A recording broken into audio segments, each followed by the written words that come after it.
Hi friends, నిన్నటి వీడియోలో మనం విష్ణు చిత్తుల వారి గురించి, పెరియాల్ వారి గురించి, చరిత్ర గురించి చెప్పుకున్నాం. మీలో ఎవరైనా వీడియో చూడకపోతే ఇప్పుడే చూసేయండి. మరి ఈరోజు ధనుర్మాసంలో మనందరం కూడా తప్పకుండా చూడవలసినటువంటి వీడియో ఏంటంటే గోదాదేవి యొక్క చరిత్ర గురించి. గోదాదేవి అమ్మవారి యొక్క చరిత్ర చాలా అద్భుతంగా ఉంటుంది, చాలా ఇంట్రెస్టింగ్గా కూడా ఉంటుంది. మరి మీరు ఎవరైనా ఫస్ట్ టైం మన ఛానల్ చూస్తుంటే కనుక మా ఛానల్ సబ్స్క్రైబ్ చేసుకున్న పక్కన ఉన్న బెల్ ఐకాన్ని క్లిక్ చేసేయండి. అలాగే మా వీడియోని లైక్ చేయండి. మీరు లైక్ చేయడం వల్ల నేను మరిన్ని వీడియోస్ చేయగలుగుతాను కాబట్టి లైక్ చేసి ఈ వీడియోని స్కిప్ చేయకుండా చివరి వరకు చూడండి. మరి నిన్నటి వీడియోలో మనం పెరియాల్ వారి గురించి చెప్పుకుంటూ ఉన్నాం. పెరియాల్ వారికి స్వామివారు అనుగ్రహించి మరి డబ్బు ఇవ్వదాం అని శ్రీ మహావిష్ణువు అనుకుని ఆయన్ని మరి రాజు యొక్క సభకు పంపిస్తే స్వామివారు శ్రీ మహావిష్ణువే అసలైనటువంటి మరి కర్త అని చెప్పి అనగానే ఆ యొక్క మూట దిగి ఆయన పాదాల దగ్గర పడుతుంది కదా. మరి ఆ విధంగా పడగానే విష్ణు చిత్తుల వారిని రాజు వింజామరలతో వీస్తూ ఏనుగుల మీద ఊరేగింపు చేస్తూ ఉంటాడు. అలా విరోగింపు చేస్తూ ఉన్న సమయంలో శ్రీ మహావిష్ణువు సాక్షాత్తు తన భక్తుడైనటువంటి విష్ణు చిత్తుల వారికి మహావైభవంగా ఊరేగింపు జరుగుతూ ఉంటే నేను ఎలాగైనా చూడాలని చెప్పేసి శ్రీ మహావిష్ణువు లక్ష్మీ సమేతుడై గరుడ వాహనం మీద వస్తూ ఉంటారనమాట. ఆ యొక్క ఆకాశ మండలంలో ఆయనకి జరిగినటువంటి ఆ యొక్క సభను చూస్తూ ఉంటారు. అలా చూస్తూ ఉన్నప్పుడు మరి విష్ణు చిత్తుల వారు ఆ సభ అయిపోగానే, ఆ యొక్క ఊరేగింపు అయిపోగానే మళ్ళీ వచ్చి ఆయనకి మళ్ళీ శ్రీ మహావిష్ణువుకు పూజ చేసుకుంటూ మళ్ళీ అదే శ్రీ మహావిష్ణువు పూజ, పాదులు తావడం, మళ్ళీ శ్రీ మహావిష్ణువు కైంకర్యం చేయడం, పూజలు సమర్పించడం, పూలు సమర్పించడం. మరి శ్రీ మహావిష్ణువుకి ఇంకా విష్ణు చిత్తుల వారి భక్తి పెరిగిపోయి శ్రీ మహావిష్ణువుకి ఇంకా మరి మనం పెరియాల్ వారికి విష్ణు చిత్తుడికి ఇంకా నేను ఏదైనా ఇవ్వాలి అని భూదేవి వైపు ఒక్కసారి ఇలాగ చూస్తారు, ఒక చిన్న చూపు చూస్తారంతే. వెంటనే భూదేవి తల్లి ఏం చేస్తుందనంటే శ్రీ మహావిష్ణువు యొక్క చూపును అర్థం చేసుకుని శ్రీ మహావిష్ణువు కోసం సాక్షాత్తం భూదేవి అమ్మవారే మరి ఒక చిన్న పిల్ల అవతారంలోకి మానవ రూపంలో తీసుకుని ఆయన చేస్తున్నటువంటి ఆ యొక్క తులసి తోట ఏదైతే ఉందో తులసి తోటలోకి చిన్న పిల్లగా అవతరిస్తుంది. ఆమె గోదాదేవిగా అవతరిస్తుంది అనమాట. వెంటనే ఆ చిన్న అమ్మాయి మన విష్ణు చిత్తుల వారికి దొరుకుతుంది.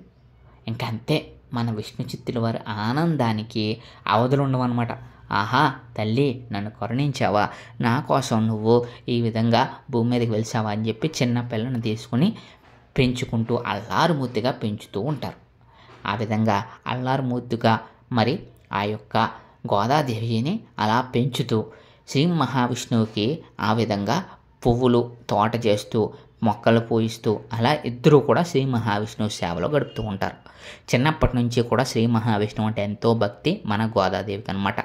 మరి భూదేవి అవతారమే కదా, సాక్షాత్తం శ్రీ మహావిష్ణువు కోసమే అవతరించింది కదా అమ్మవారు. ఆ విధంగా శ్రీ మహావిష్ణువు అంటే ఎంతో ఇష్టం.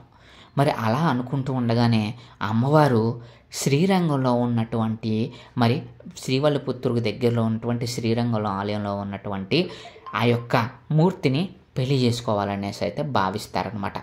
ఆ విధంగా భావిస్తూ ఉంటారు. మరి ఆ విధంగా భావిస్తూ ఉండగానే శ్రీ మహావిష్ణువు కోసం అమ్మవారు ఒక వ్రతాన్ని పొందుతారు. అదే మనందరికీ తెలిసినటువంటి ధనుర్మాస వ్రతం అనమాట. గోదాదేవి అమ్మవారు చిన్నప్పటి నుంచి కూడా శ్రీ మహావిష్ణువు అంటే ఎంతో ఇష్టం కదా. మరి ఆ విధంగా ఒక వ్రతాన్ని ధనుర్మాసంలో ప్రతి ఒక్కరు కూడా చేయవలసినటువంటి ఆ వ్రతాన్ని పొందుతారు. అదే కాత్యాయని వ్రతంగా చెప్తారనమాట. ఒక నెల రోజులు మొత్తం కూడా అమ్మవారు మరి ఆ విధంగా శ్రీ మహావిష్ణువుని వ్రతం చేసి పూజ చేసుకుంటూ ఉంటారనమాట. ఆ విధంగా పూజ చేయడం వల్ల శ్రీ మహావిష్ణువు కోసం ఎంతో పరితపించి ఆ యొక్క వ్రతాన్ని అయితే అమ్మవారు చేస్తారు.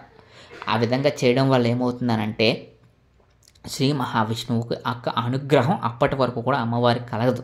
ఆ యొక్క వ్రతం చేయగానే శ్రీ మహావిష్ణువుకి ఆ యొక్క గోదాదేవి యొక్క అవతరణ ఎందుకు వచ్చింది అనేది తెలిసి అమ్మవారిని చేపట్టడానికి ఆయన అయితే దగ్గర అవుతారనమాట. మరి ఈ విధంగా గోదాదేవి చేసినటువంటి ఆ వ్రతాన్ని ధనుర్మాస వ్రతంగా చెప్తూ ఉంటారు. అలాగే మరి మనందరికీ తెలుసు కదా, ఈ ధనుర్మాసంలో మనకి ఎప్పుడు కూడా మనకి తిరుమలలో శ్రీ వెంకటేశ్వర స్వామి వారిని సుప్రభాతంతో నిద్ర లేపుతారు కదా. కానీ ఈ ధనుర్మాసంలో సుప్రభాతం ఉండదు, తిరుప్పావై అని చెప్పేసి ఉంటుంది. ఆ తిరుప్పావై సుప్రభాతం బదులు తిరుప్పావైతో స్వామివారిని మేలుకొల్ప సేవ చేస్తారు. అసలు తిరుప్పావై అంటే ఏంటంటే సాక్షాత్తం ఈ గోదాదేవి తల్లి మరి ధనుర్మాస వ్రతం చేస్తూ కూడా ఒక్కొక్క రోజు ఒక్కొక్క పాశురం తిరుప్పావై అంటే 30 పాశురాలు, అంటే 30 రోజులు 30 పాశురాలు ఉంటాయంట. సో అలాగా ఒక్కొక్క రోజు ఒక్కొక్క పాశురం అమ్మవారు ఆ యొక్క ధనుర్మాస వ్రతం గురించి చెప్తూ ఒక్కొక్క పాశురం శ్రీ మహావిష్ణువు చెప్తారు.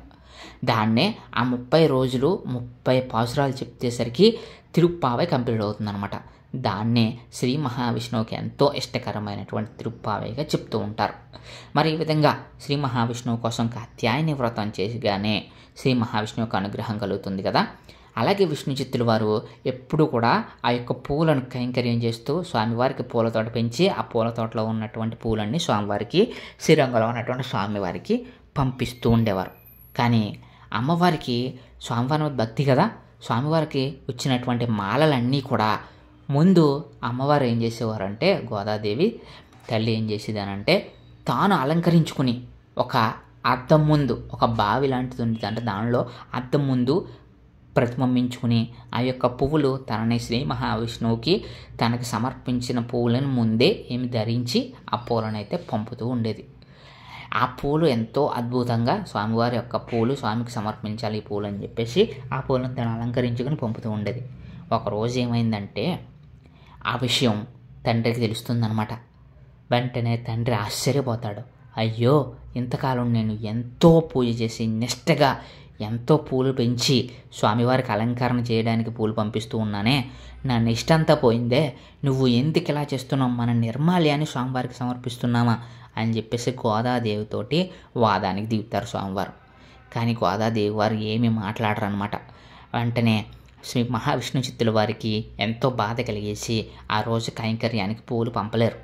అలా పంపకపోయేసరికి ఏమైందనంటే విష్ణు చిత్తుల వారికి శ్రీ మహావిష్ణువు కల్లో కనిపించి అడుగుతారనమాట, ఏంటి విష్ణు చిత్త ఈరోజు మరి పువ్వులు ఎందుకు పంపలేదు, మరి నా యొక్క కైంకర్యానికి అని అడిగితే, స్వామి తెలుసో తెలియకో అపరాధం జరిగిపోయింది, నా కుమార్తె ఈ విధంగా పువ్వులను మరి ఆమె ధరించి తన యొక్క నిర్మాణాన్ని మీకు పంపిస్తుందని నాకు తెలియదు, ఎంతో అపరాధం జరిగిపోయిందని చెప్పేసి చెప్పడం జరుగుతుంది.